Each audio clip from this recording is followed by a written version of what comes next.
லைஃப்பில் சில கஷ்டங்கள் வந்து எதுக்கு வருதுன்னே தெரில. வாண்டடாக போய் அந்த கஷ்டங்களை நம்மளே சூஸ் பண்ணிக்கிட்டோமான்றதும் தெரியல.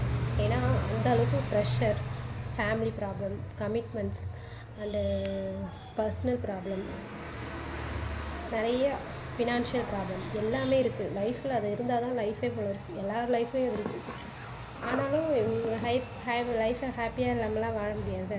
கஷ்டம் இருக்குங்கிறதுக்காக ஏதாவது ஒரு கஷ்டம் இருக்க தான் செய்யும். அதையும் ரன் பண்ணிவிட்டு கஷ்டத்தோட கஷ்டமாக லைஃப்பையும் என்ஜாய் பண்ண வேண்டியதாக இருக்கும். அதை விட கஷ்டப்படுறது கூட பிரச்சனை இல்லை. அந்த கஷ்டத்துக்கு காரணம் கேட்டு அதுக்கு ஒரு ப்ரெஷர் மைண்டு வரும் பாரு. ஏன்னா நானே என் கஷ்டத்தை தேடிக்கிட்டேனே, அதனால் நான் தான் அதை அனுபவிக்கணும். ஆனால் என்ன கஷ்டம்னு கேட்டால் சொல்ல மாட்டேன். அதெல்லாம் பர்சனலாக நிறைய கஷ்டங்கள் இருக்குது. ஆனாலும் என்ன பண்ணுறது, அப்படியே ஸ்மைல் பண்ணிவிட்டு ஜாலியாக வாழ வைக்கலாம். எதில் தான் கஷ்டம் இல்லை, எங்கே தான் குறை சொல்ல மாட்டாங்க. கஷ்டம் இருக்க தான் செய்யும், அதையும் வாழணும். அதுதான் நமக்கு ஒரு ஃப்யூச்சரில் நினைக்கும் போது ஹாப்பியாக. சரி காமிங்க கஷ்டப்பட்டோம், இதுக்கெல்லாம் கஷ்டப்பட்டோம் அப்படின்ற அளவுக்கு யோசிக்க வைக்கிறது தான் வாழ்க்கையே. ஸோ கஷ்டம் இல்லாமல் யாராலையும் வாழ முடியாது. நீங்கள் கஷ்டத்தோடு வாழ்றீங்க அப்படின்னா கஷ்டத்தையும் என்ஜாய் பண்ணுங்க. அப்படி தான் இருக்கு.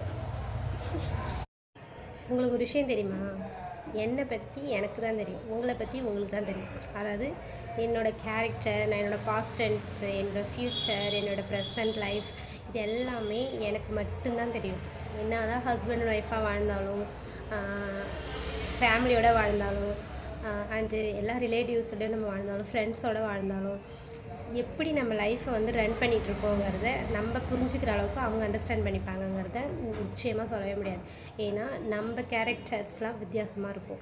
அவங்க நம்மளை பற்றி புரிஞ்சுக்கிறது கொஞ்சம் நிறைய டிஃப்ரென்ஸாக இருக்கும்.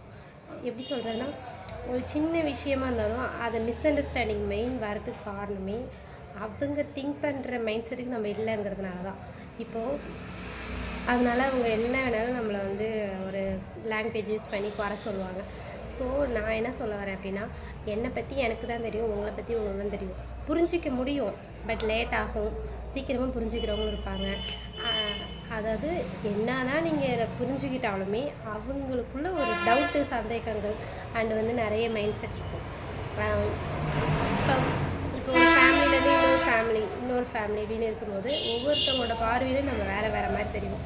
ஒருத்தவங்களுக்கு நம்ம திமிராக தெரியும், ஒருத்தவங்களுக்கு நம்ம வந்து பாசமாக இருக்கிற மாதிரி தெரியும், ஒருத்தவங்களுக்கு வந்து நம்ம கோவப்படுற மாதிரி தெரியும், ஒருத்தவங்களுக்கு வந்து பேசாத மாதிரி தெரியும். அவங்க பார்வைகளை நம்ம அவங்கள அப்படி பார்க்குறாங்க. நம்ம நேச்சுரலாக நம்ம என்ன கேரக்டர்ன்றது நம்மளை தவிர வேறு யாருக்குமே வளர்க்குறது.